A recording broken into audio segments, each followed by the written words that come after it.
Jakarta 15 Januari 1974. Terik matahari siang itu tak sebanding dengan panasnya situasi di ibu kota negara. Ribuan orang turun ke jalan, meneriakkan protes mereka.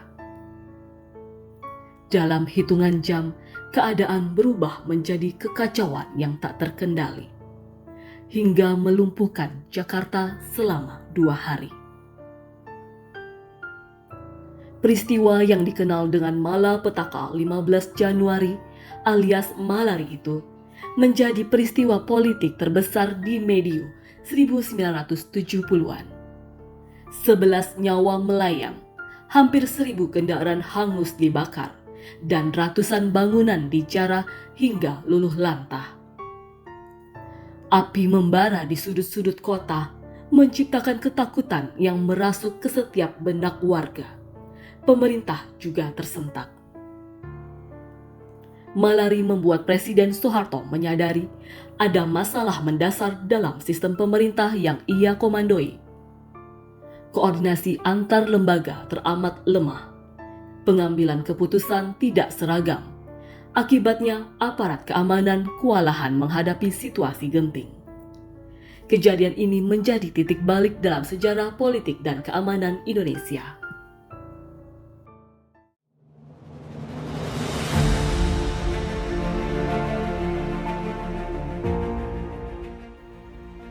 Langkah cepat lantas diambil. Hanya 3 pekan setelah meletusnya Malari, Presiden Soeharto membentuk Dewan Stabilisasi Politik dan Keamanan Nasional, atau lebih dikenal dengan sebutan Dewan Polkam.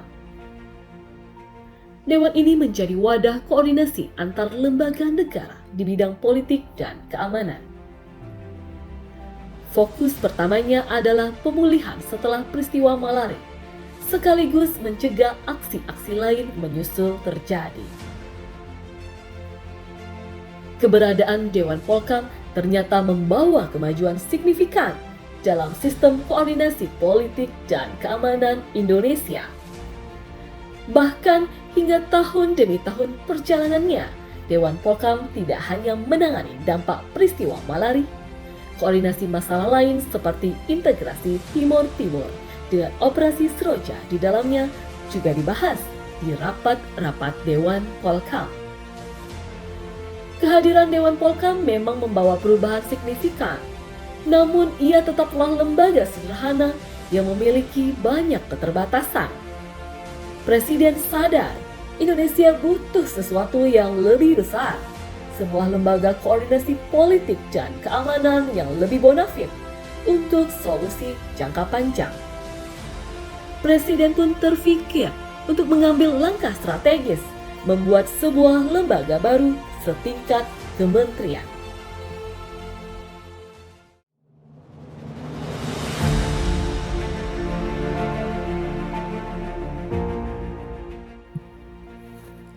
Rabu 29 Maret 1978, momentum itu akhirnya datang juga.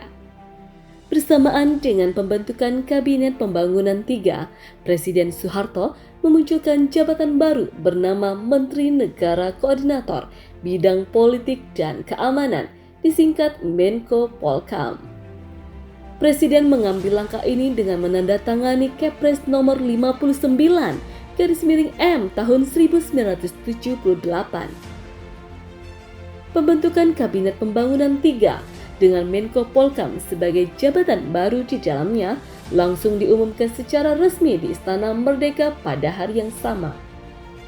Tokoh terkemuka Maraden Pangabean ditunjuk untuk mengisi jabatan ini.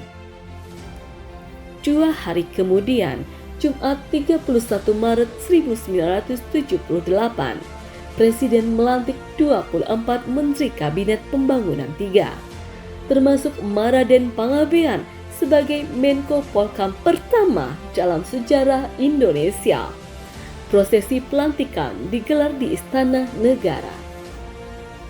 Dengan rampungnya pelantikan ini, maka sah sudah Kemenko Polkam yang dibentuk pada tanggal 29 Maret 1978 resmi dinakodai Menko Polhukam pertama yang dilantik tanggal 31 Maret 1978.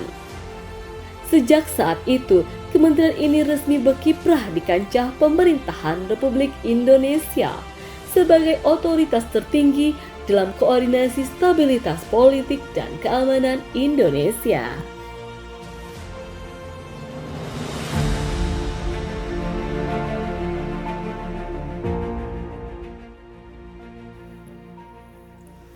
Seiring waktu, Kemenko Polhukam terus berkembang dan beradaptasi dengan dinamika politik nasional. Beberapa kali lembaga ini mengalami perubahan nama, namun fungsinya tetap sama, mulai dari Kemenko Polhukam, Kemenko Polsoskam, Kemenko Polhukam, hingga kembali menjadi Kemenko Polhukam. Sejak berdirinya hingga saat ini, Kemenko Polhukam telah dipimpin oleh 16 tokoh terkemuka yang menjabat di 18 periode berbeda. Di sela-sela estafet kepemimpinan, para Menko definitif itu, terdapat pula 3 sosok yang sempat menakodai kementerian ini sebagai pelaksana tugas. Semua tokoh tersebut mulai dari Jenderal Pangabean hingga Jenderal Budi Gunawan berjibaku menghadapi beragam tantangan sesuai perubahan zaman, mulai dari stabilitas politik, penegakan hukum, hingga ancaman keamanan di era digital kekinian.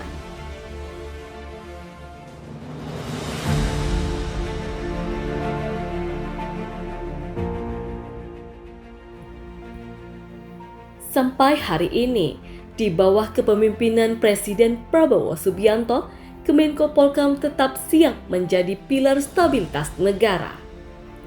Zaman pastilah berubah, tetapi tujuan hadirnya Kemenko Polhukam tetaplah sama, menjaga Indonesia tetap aman, stabil, dan berdaulat. Sejarah telah membuktikan, koordinasi yang kuat adalah kunci stabilitas bangsa, dan Kemenko Polhukam dengan segala transformasinya akan terus menjadi penjaga stabilitas Indonesia di masa yang akan datang.